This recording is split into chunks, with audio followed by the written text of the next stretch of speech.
మాది భద్రాచలం, తెలంగాణ. నా పేరు పాల్ పృథ్వీ. ఈ బిషప్ అజరయ్య గ్రౌండ్స్లో 2012లో నేను సభలు పెట్టాను. అప్పుడు అతి తక్కువ మంది ప్రజలు వచ్చారు. దేవుడు బలంగా వాడుకున్నాడు, కదిలించాడు. తర్వాత వెళ్ళిపోయాను. నాకెప్పుడు విజయవాడలో పరిచర్య చేయాలని కానీ సభలు పెట్టాలని కానీ మరలా రాలే. ఎప్పుడు నన్ను అలా ప్రేరేపించిన దేవుడు.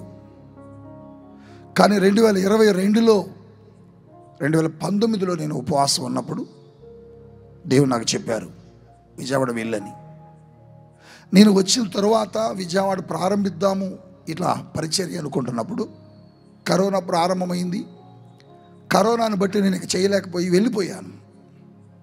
తర్వాత మరలా 2022లో నేను రావడం ఆలస్యం చేయడాన్ని బట్టి నేను ఇక వదిలేశాను. ఇక్కడికి వెళ్ళటం కష్టం లేని 21 రోజులు ఉపవాస ప్రార్థన చేస్తున్నా. దిస్ ఇస్ ట్రూ, నేను చెప్పేది నిజం. 21 రోజులు ఉపవాసం 22వ సంవత్సరంలో ప్రార్థన చేస్తున్నప్పుడు ఆ రాత్రి నేను దేవుని అడుగుతున్నాను, ప్రారంభంలో 21 రోజుల్లో నాతో మాట్లాడు ప్రభువా అని. నేను ప్రతి సంవత్సరం 21 రోజులు ఉపవాసం ఉంటాను. ఆ సంవత్సరం కూడా అలాగే ఉంటే దేవుడు అన్నారు, నేను నీతో మాట్లాడతాను కుమారుడా.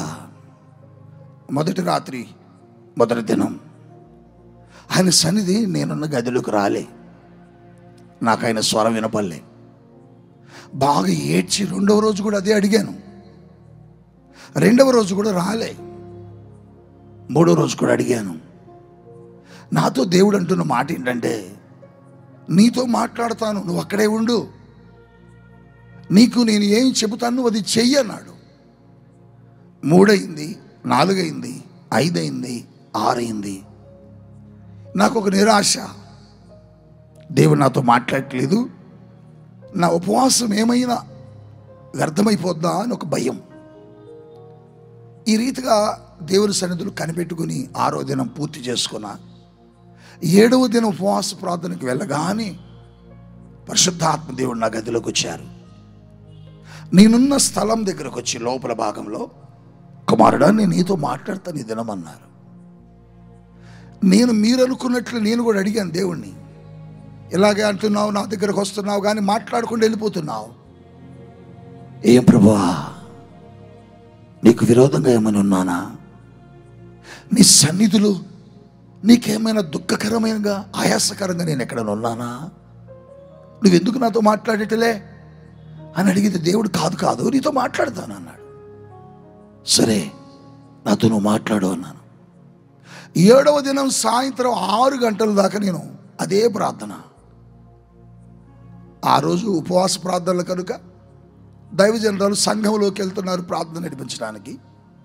నేను ఆ ప్రార్థన గదిలో కూర్చొని ప్రశాంతంగా ధ్యానంలో ఉన్నా. మా చర్చి ముందుకు ఒక కారు వచ్చి ఆగింది. ఇది కల కాదు, రియల్గా జరిగింది చెబుతున్నా. ఆ కారులో ఒక దైవజనుడు దిగాడు. పాస్టర్ గారిని కలవాలండి, ఒక అవకాశం ఇప్పిస్తారా అని అడిగారు. లేదు ఆయన ఉపవాస ప్రార్థనలు ఉన్నారు, కలవరు అని చెప్పాడు. లేదు ఒక 2 నిమిషాలు నాకు అవకాశం ఇవ్వండి, ఆయనకు ఒక మాట చెప్పి వెళ్ళిపోతాను. ఛాన్సే లేదు. ఆయన ఎవరిని కలవడండి. ఆయన ఫాస్టింగ్లో ఉంటే ఎవరితో మాట్లాడరు, బయటికి రారు. పాస్టర్ గారు కూడా లోపలికి వెళ్ళరు. వాటర్ కానీ ఏదైనా జ్యూస్ లాంటిది ఏదైనా పంపాలనుకుంటే మేమే కిటికీ దగ్గరికి వెళ్ళి ఇస్తాం తప్ప లోపలికి పోరు. ప్లీజ్ దయచేసి ఒక అవకాశం ఇవ్వండి, దైవజనుడితో మాట్లాడాలి. దైవజనరాలతో ఈ సమాచారం అక్కడున్న పిల్లలు చెప్పారు. పాస్టర్ గారు అన్నారు, మీకు తెలుసుగా నాన్న దేవ సేవకులు మాట్లాడరు, వెళ్ళిపోమ్మని అన్నారు. ఆయన పోకుండా అక్కడే మొండికేసి కూర్చున్నాడు. దైవజనరాలు నాకు ఒక మెసేజ్ పెట్టారు లోపలికి, ఎవరో పాస్టర్ గారు వచ్చారని. నేనన్నాను, పాస్టర్లు ఇట్టే వస్తారులే, పని బాట ఏముండదు వాళ్ళకి, ప్రేయర్లో ఉన్నాను తెలుసు కదా, వాళ్ళకి ఇన్ని చెప్పినా వినరు, వెళ్ళిపోమని అన్నాను. పాస్టర్ గారు చెప్పారు ఆయనకి, ఆయన బోటిలే. మరలా పాస్టర్ గారు నాకు ఫోన్ చేసి, ఏమండి దైవజనుడు కదా, ఒక మాట్లాడరు ఒక మాట అన్నారు. నీకు తెలుసు కదా నేను ఎవరితో మాట్లాడినని, నన్ను ఎందుకు విసిగిస్తావు అని దైవజనరాల మీద కోప్పడుతున్నా. దైవజనరాలు అన్నారు, ఏమోనండి సేవకుడు కదా, ఒక్కసారి మాట్లాడండి. సరే రమ్మనండి అన్నాను. నేనున్న గది లోపల 3 డోర్లు ఓపెన్ చేయాలి. 3 తలుపులు తెరిస్తే నేను లోపల కనపడతా. ఆ డోర్ ఓపెన్ చేయగానే ఆ దైవజనుడు వస్తున్నాడు. ఆ దైవజనుడి మీద నుండి ఒక వెలుగు నా మీద పడుతుంది. రియల్, కల కాదు, దర్శనం కాదు, రియల్. ఆయన వస్తుంటే నేను ఆ వెలుగులో లేపబడుతున్నా, నాకు తెలుస్తుంది, పైకి లెగుస్తున్నా. వచ్చాడు, కౌగిలించుకున్నాడు. మౌనమైపోయా. నేను ఎవరు నువ్వు అని అడగలే, ఎక్కడి నుంచి వచ్చావని అడగల, నీ పేరేంది అడగల, ఎక్కడ మీ సేవ అని అడగల. ఒకే ఒక మాట, కుమారుడా నేను వెళ్ళమన్న చోటుకు నువ్వు వెళ్ళు. నీ పరిచర్యను ప్రపంచానికి నేను ఆశీర్వాదకరంగా మారుస్తున్నా. ఇది మొదలుకొని నీది ఈ చిన్న పరిచర్య కాదు, నగరాలలో పట్టణాలలో నీ పరిచర్యను స్థాపించబోతున్నాను. నువ్వు విజయవాడ పట్టణంలో కాలు పెట్టన్నాడు. అన్నాడు 2-3 విషయాలు చెప్పారు. అది పర్సనల్గా నాతో వెళ్తున్నానని షేక్ హ్యాండ్ ఇచ్చారు, వెళ్ళిపోయాడు. ఈ రోజుకి ఆయన ఎక్కడుంటాడో నాకు తెలియదు, ఆయన ఎవరో నాకు తెలియదు, ఆయన ఏం చేస్తున్నాడో కూడా నాకు తెలియదు. ఆ మాటను పట్టుకొని 2022లో విజయవాడకు వచ్చాను. తైలాభిషేక ఆరాధనలు ప్రారంభించాం. 2, 3, 20, 30 మందితో ప్రారంభించిన తైలాభిషేక ఆరాధన కందుకూరి కళ్యాణ మండపం అది నిండిపోయి మేరీ స్టెల్లా. ఈ రీతిగా ఈ పరిచయం దేవుడు జరిగించడానికి దేవుడు కృప చూపాడు.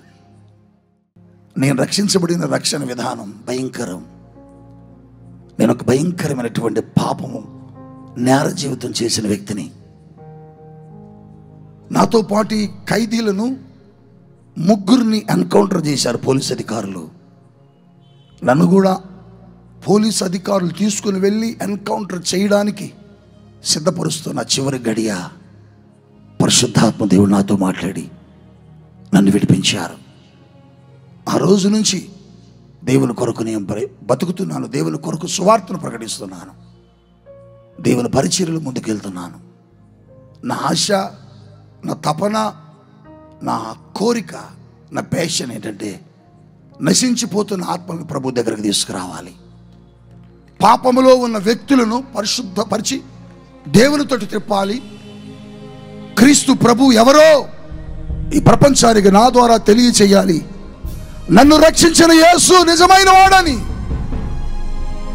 నన్ను రక్షించిన యేసు నిజమైన దేవుడు అని చెప్పాలి. ఎన్నో పోరాటాలు, ఎన్నో అవమానాలు, ఎన్నో నిందలు, ఊరు నుంచి వెలివేయబడిన వాడిని, తృణీకరించబడిన వాడిని,